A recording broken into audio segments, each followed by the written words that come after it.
Olá, pessoal! Dando continuidade, então, agora nós vamos conversar sobre continência.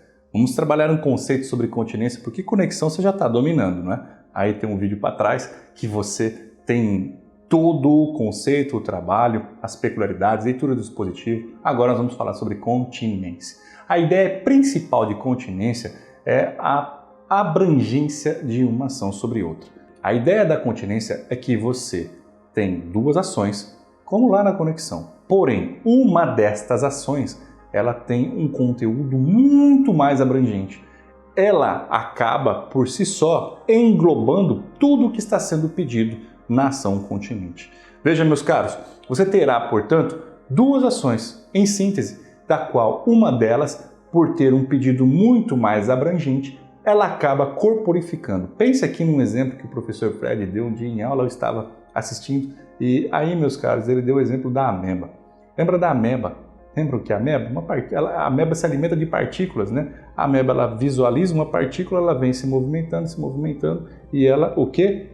Fagocita. Pois é, ela acopla aquela partícula em si, se alimentando. O mesmo fenômeno ocorre aqui com a continência. A continência, você terá uma ação denominada como contida. Contida, porque ela tem um pedido, está lá feito esse pedido, bonitinho, perfeito. E do outro lado você terá uma ação maior, chamada de ação continente. Esta ação continente, dentro dos pedidos que ela tem, dos fundamentos que ela possui, está lá o pedido da contida. Logo, ela faz vários pedidos e dentre um deles, esse pedido feito aqui é de maior abrangência, por isso que ela consegue acoplar, por isso que ela consegue abranger esta ação contida. Vamos entender esse fenômeno que está lá disposto no artigo 56 do Código de Processo Civil. Vamos lá. Dá-se continência entre duas ou mais ações, quando houver identidade quanto às partes e à causa de pedir, mas o pedido de uma, por ser mais amplo, abrange o das demais. Vamos à leitura do artigo 57, estamos aí na sequência, vamos ler ele.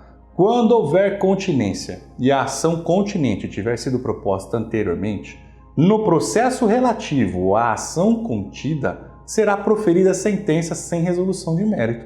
Caso contrário, as ações serão necessariamente reunidas. Vamos então trabalhar com exemplos, que é a melhor maneira de você entender tudo isso aqui que foi dito.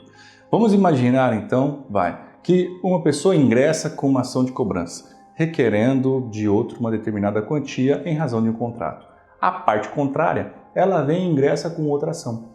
Uma ação da qual o pedido abrange inclusive esse pedido da cobrança, que seria uma ação de nulidade do contrato. Veja, pedir determinada soma de dinheiro está contido dentro do contrato.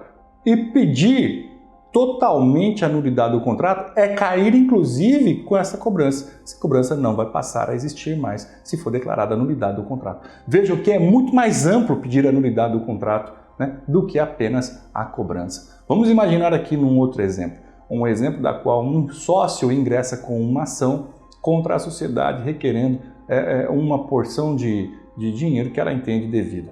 Aí nós teremos uma outra ação da qual há a dissolução da sociedade. Já a dissolução de sociedade por si só já vai haver a apuração desses haveres. Nesse sentido, a dissolução ela é muito mais abrangente, portanto será uma ação continente em relação àquilo que o sócio está pedindo exclusivamente.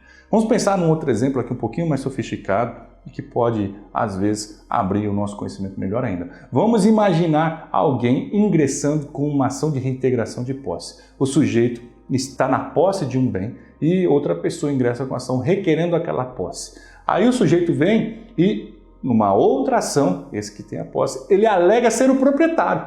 Ora, nós sabemos que um dos caracteres da propriedade é estar no uso, é ter a posse, né? É ter a posse do bem.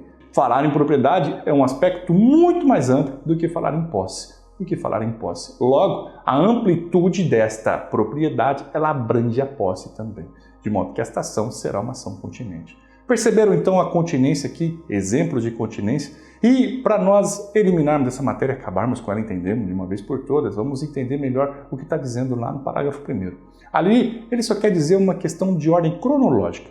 Por quê? Se a ação continente, aquela que tem um pedido grande, abrangente, foi ajuizada, Posteriormente, a ação contida, essa ação ela é preventa. Se ela é preventa e vem a contida depois, significa que o pedido dessa contida já existe aqui. Logo, não tem razão de existir essa contida. Não tem razão de existir. O que vai motivar esta ação contida a ser extinta sem o julgamento do mérito. Por quê? Porque o pedido que já existe na contida será decidido aqui, nessa ação mais abrangente.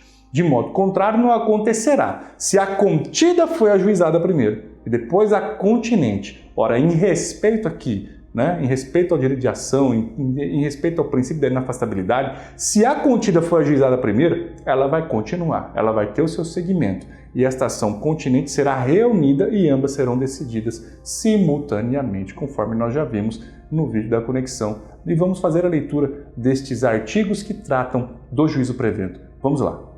No artigo 58, nós temos dizendo assim: a reunião das ações propostas em separado far-se-á no juízo prevento, onde serão decididas simultaneamente. E o artigo 59 arremata falando que o registro ou a distribuição da petição inicial torna prevento o juízo. Então veja, essas ações serão reunidas no juízo prevento. Prevento é aquele juízo que primeiro conheceu da causa. Para conhecer primeiro da causa, ele recebeu por distribuição, onde nós temos mais de uma vara, ou então pelo registro da petição inicial nas comarcas em que nós temos apenas um órgão judicante. Beleza então, pessoal? Arrematamos. Lembrando ainda que essa matéria de conexão, essa matéria de continência, ela é alegada pelo autor na petição inicial e o réu poderá o fazer na primeira oportunidade, lá na contestação, sob pena da prorrogação da competência. Beleza? É isso então? Obrigado então mais uma vez pela sua audiência, espero que você tenha gostado da aula. Encerramos aqui e arrematamos estas hipóteses de modificação de competência, a voluntária, a legal, decorrente de conexão, de continência e também do foro de eleição, lá no vídeo que eu tratei sobre essa matéria. Eu te espero na próxima aula, vou tratar de conflitos de competência. Não deixe de curtir, deixar seu comentário, fazer a sua crítica, a sua sugestão, o seu elogio, dar o seu feedback para mim. E ainda, meus caros, eu peço que você compartilhe essas publicações, se inscreva no canal, ative as notificações e nós vamos nos ver daqui a pouquinho na próxima aula. Até daqui a pouco.